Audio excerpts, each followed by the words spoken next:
In this lesson, we're going to learn a technique for analyzing sentences by eliminating or ignoring what I call the fluff. By this I mean we're going to remove or ignore information that simply adds color to a sentence.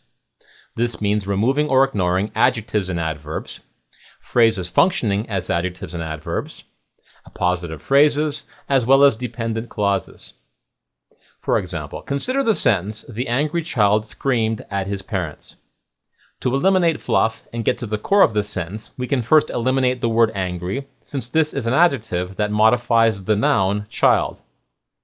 We can also eliminate the phrase "at his parents", since this is a prepositional phrase that modifies the verb screamed. Once we have removed the fluff, we get the core sentence, "The child screamed." This is the main message that the sentence is trying to convey.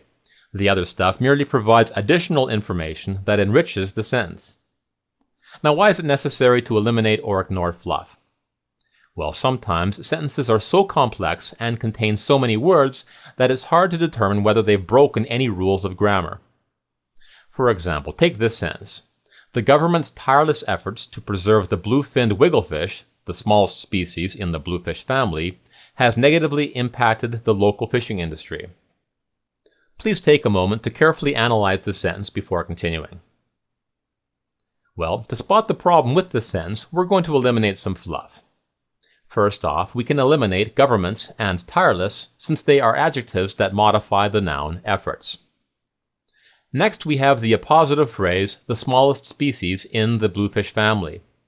This phrase simply provides additional information about wigglefish. As such, we can eliminate it.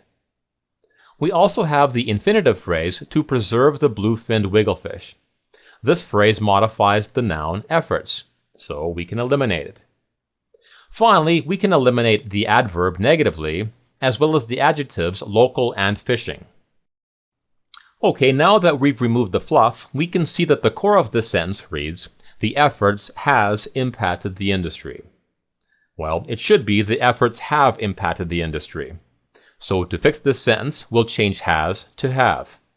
When we do this, we get a grammatically correct sentence.